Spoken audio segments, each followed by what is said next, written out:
What's going on, everyone? My name is Kofi Bonastia.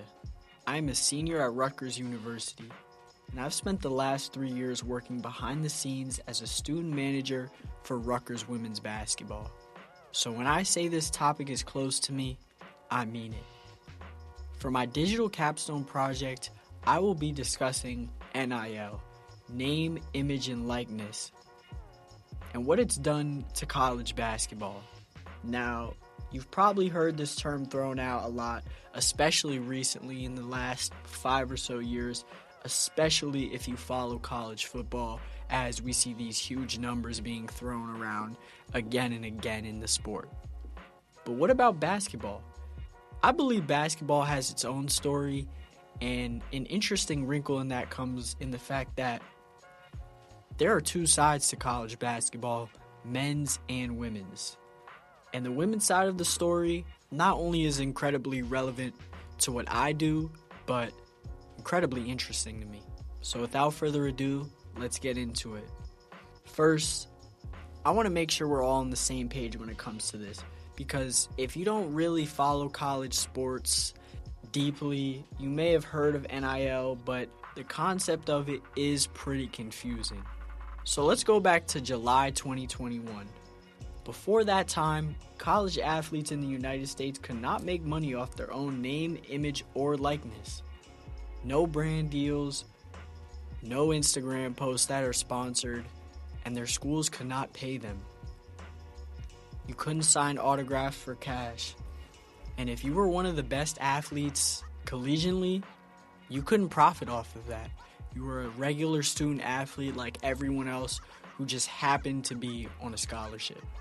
Even while generating $1 million for your school, the conference you play in, the NCAA, and companies that, sponsor these programs such as Adidas, Nike, and Under Armour. And then in June 2021, the Supreme Court ruled unanimously against the NCAA versus Alston, and the whole thing changed. The NCAA adopted an interim NIL policy in July of that same year, and that's really what started everything. I believe it's also important to note that the rules around NIL aren't exactly the same when it comes to every institution, every team, every conference. Each school, each state, and at each conference, they have their own set of guidelines and rules about how athletes can earn compensation for what they do. A player at a certain school or in a certain state may have more flexibility when it comes to certain things, but this core idea remains. Collegiate athletes are able to profit off of what they do now. And this phenomenon has taken college basketball by storm. If we dive into the numbers, some of the figures are genuinely staggering. According to a comprehensive breakdown from NIL-NCAA.com, the Kentucky men's basketball program alone has a reported roster cost for this past season of $22 million. $22 million for a single college basketball team. That's over $1 million per player on average. Players such as AJ DeBonsa or JT Toppin in the men's game have NIL evaluations of over $5 million alone. With that being said, though, the women's game is clearly on the rise, and their players are reaping the NIL benefits of it.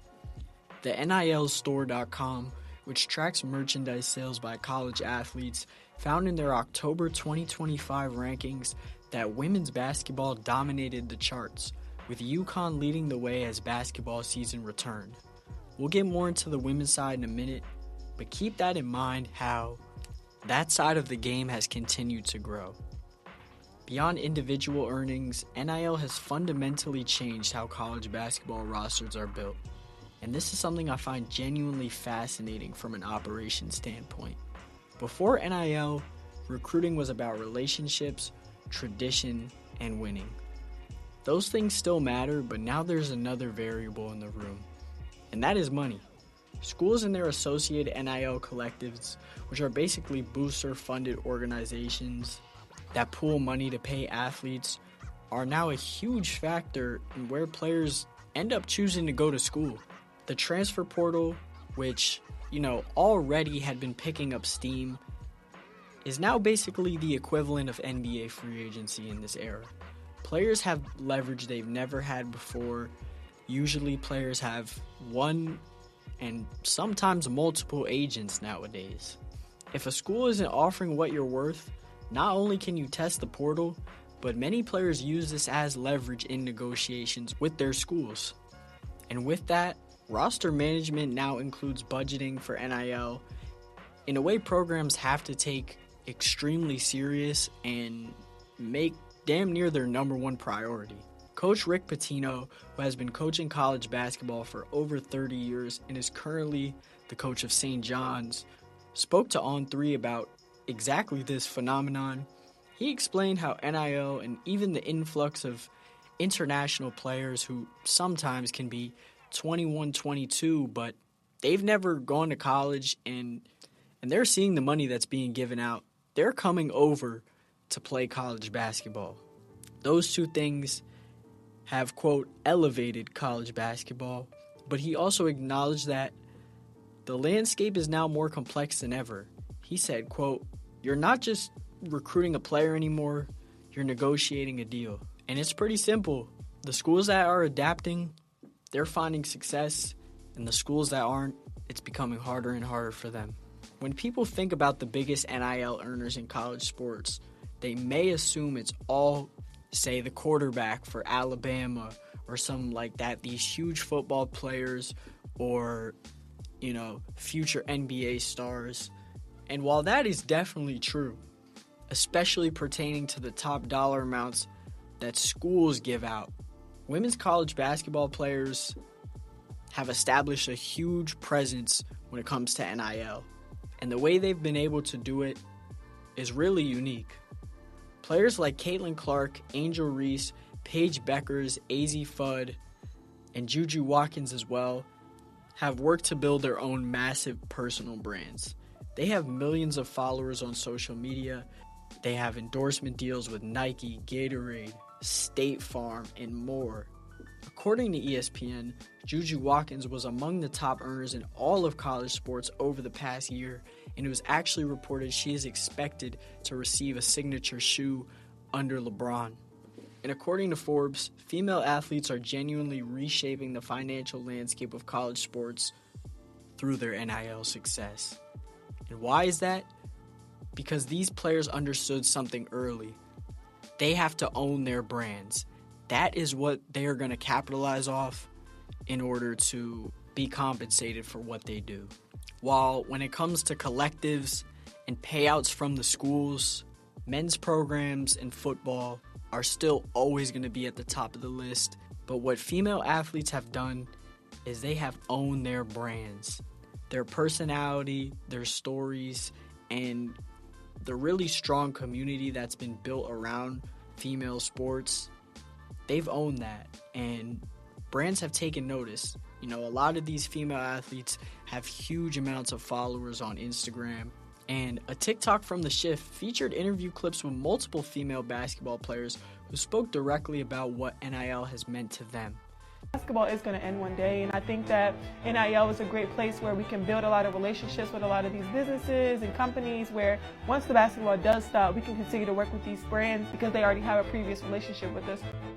It's definitely helped a lot of athletes. Me, myself, I come from a big family. I got 9 siblings, and my parents both work 9 to 5s, and they're trying their best to support. So having that benefit and that outlet to go to is super important because I don't want my parents over here stressing about money. So it makes me feel good to give back to my family.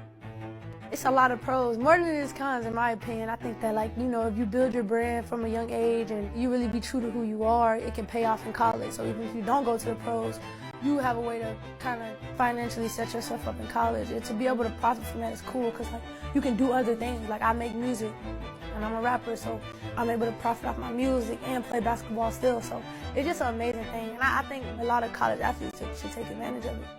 NIL has added a whole nother dynamic to the way the game's grown, and honestly I think it's been really good for women's basketball. People get to see their favorite basketball players or even their favorite other athletes, them doing a commercial or them doing an appearance, come at a perfect time for the game of women's basketball, and I think it's really helped women's athletics move another step forward. They talked about, not just the money, but how it feels as recognition, as respect, as proof what they do matters and, truly has value. That is significant. And the growth projection is massive.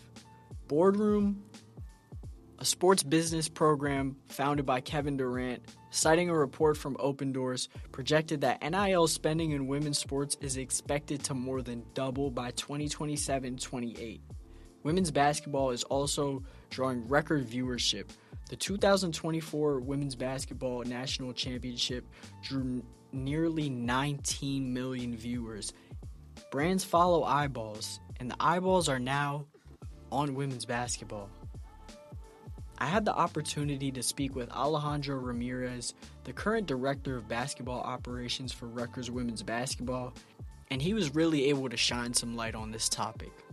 As he discussed with me, NIL isn't just a policy change and that the players are getting paid now. It affects how you talk to recruits and how recruits are going to talk to you, as well as budgeting within the program, and especially the conversations you have with the current players. It affects how you build a culture around a team that is genuine when some players have major interests that are outside of basketball and may be in it for the wrong reasons. And I believe what people are really trying to do in this era is find balance. I don't think anybody would argue that these players who make so much money for their programs, teams, and universities deserve to be compensated in some way. NIL has without question changed college basketball and all collegiate athletics forever. It's changed the relationship between players, athletes, coaches, and institutions, as well as recruiting. But one of the biggest positives that has come out of the NIL era are the doors it has opened for all athletes, but especially female athletes. It is crazy to think, about and say, prior to this WNBA new CBA deal, for a couple years here, the top women's college basketball players were making more than many WNBA players. The complications of NIL are certainly there, though. There are real concerns about, the balance, especially competitively. These small programs, it's so hard to keep up nowadays. Even when you have a good or great season, your coach and players very well might get poached and follow the money to a bigger program. And who are we to sit here and blame them? There are questions about what it means for student-athlete identity, too, as a lot of the top players are getting millions on millions. They are getting professional money. They are moving and operating already like professional athletes, and these are college kids. These are questions the sport is still figuring out, and this phenomenon is going to define college basketball. As for me, I came into this project as someone who college basketball, loves women's college basketball, sees the growth in it, as someone who's, a part of it every single day. I follow it. It's what I want to turn my career into. And I'm really glad I did this. Going deep in on NIL, it really gave me a new lens on understanding it. Obviously, I have conversations with players, coaches about it, but when I really did my research on my own, it was honestly fascinating, all the things I was able to find in, just 5 years, how so much has changed in the landscape of college athletics. There is a massive shift happening now, and we are all just witnesses. If you're a fan of the game, I hope you enjoyed. If you aren't, I hope you became one. Nonetheless, I do believe there has never been a better time to be involved in this sport, especially in women's college basketball. And it's been a joy and pleasure to work on this as a project. I thank you if you made it all the way to the end of the video. All the best. This is Kofi Bonastia, and that is my digital capstone project.